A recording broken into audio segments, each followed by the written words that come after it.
Chris, how was that experience for you? It must have been a weird one in many ways.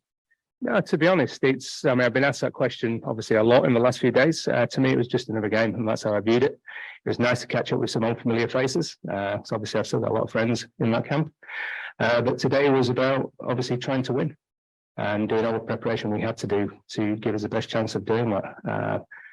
And also, a big part of it was watching the team continue to progress and develop the methods of play that they have been doing over the last few months. So as disappointing as losing this today, what I did see was a lot of character from my boys out there. We were finding ways of getting into the game, and we pushed England. I was going to say, did you think you were going to do it there at the end? It was getting quite nerve-wracking, wasn't it?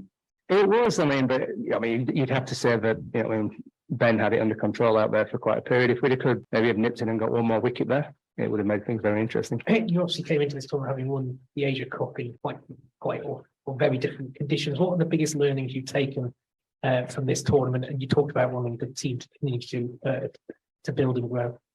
Yeah, it's obviously it was great for the group to win the Asia Cup. It was great for the country as well with everything that we've been going through. To actually better put a smile on their face was fantastic, and the support we've received from everybody, obviously back in Sri Lanka, has been great as well. But for me, the methods that we've put in place, which started in the white ball series in Sri Lanka before we went to the Asia Cup, just to see things progress there. Building partnerships, making sure we know when to attack and when not to attack with the ball, when to squeeze, and putting an aggressive slant on it, but with a Sri Lankan swagger, so to speak. And that's what I want them to be. I want them to be themselves, go out there and express themselves, and continue to develop as they have. It's one of the things you need to look at when you get back to Sri Lanka is the recurrence of injuries that you've had. Do you think there's something deeper in the game that needs to be addressed there, or has it just been bad luck? There's probably been a little bit of bad luck in there, and things that we probably need to address as well. There'll be questions that myself, my staff, and obviously the hierarchy back in Sri Lanka will delve into. I'm not going to go into too many of them right now because obviously that would be unfair, but there's certainly things that we'll be looking for. What can we do better, and how can we improve that? Because it makes life difficult when you pick up so many injuries. How do we minimize that?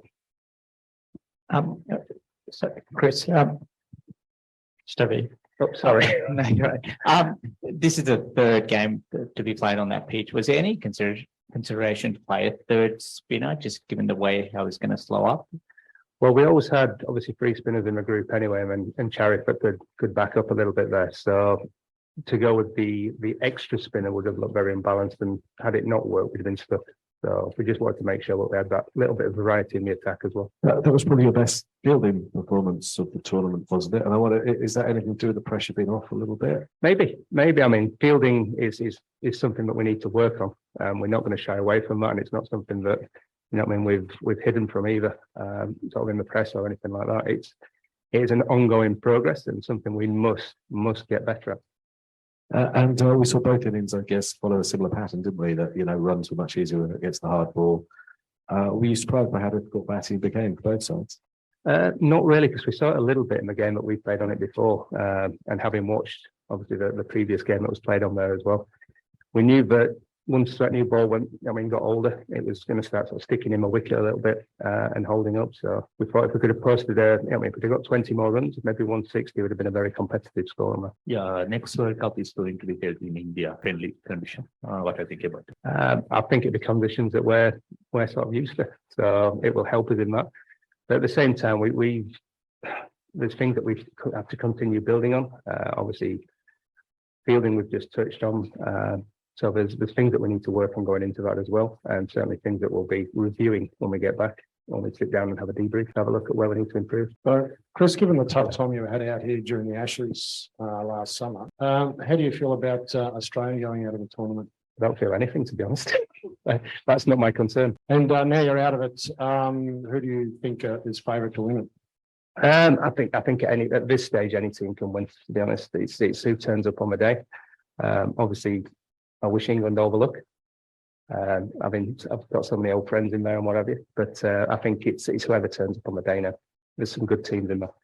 Because Kusal Mendes seems to have turned things around. It was a huge call a couple of months back to give him the wicket-keeping gloves and to get him to open the innings.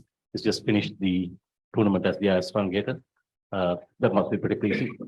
It is. I mean, obviously, he stepped up there. He scored runs at the top and kept tidily as well. So we're very pleased with him. I'm very pleased with the top order in general, the way that they've built the platform for us to go from with the power that we've got, top 5, 6, 7 there. So what they've done, I think they've grown. They've developed the method of playing, which is to build that platform, to build partnerships. We don't have the power of some of the other teams, so I mean we have to run people ragged. So that's why we're trying to hit pockets. But we are developing an understanding of what suits us and how we can play. Gordon, one into Asarangan. IS wicket taken in the last World Cup and IS wicket taken in this World Cup as well. He's a match winner, isn't he? I mean, you pay money to watch, and he's a good player. Chris, Patrick Saka played pretty well today, and he seems to have been a guy who's progressed really well over the past 12 months. Since you took over, how impressed have you been with him? Very impressed. Again, we've seen him go from strength to strength. It's not always been easy for him, but what he does, he fights hard and he works hard in the nets, practices well, practices with purpose. And then we're seeing that coming out in his game now. All the runs he's scoring will give him confidence. So hopefully, I mean, that will gel that top order together. Hi, Chris. Hello. Sorry, apologies if you've been asked this. I arrived late. But Ben Stokes has had a kind of a difficult tournament with the bat so far, but he got England over the line today. You know all about his qualities. How important is he for England for the rest of this tournament now in the knockout stage? Well, I mean, firstly, there's a lot of good players in that England dressing room, but Ben has been the talisman over the last few years, hasn't he? So I think getting the team over the line tonight will do his confidence good.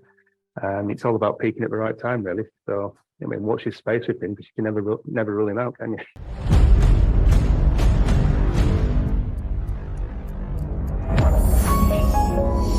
You're watching the Lifetraveler channel.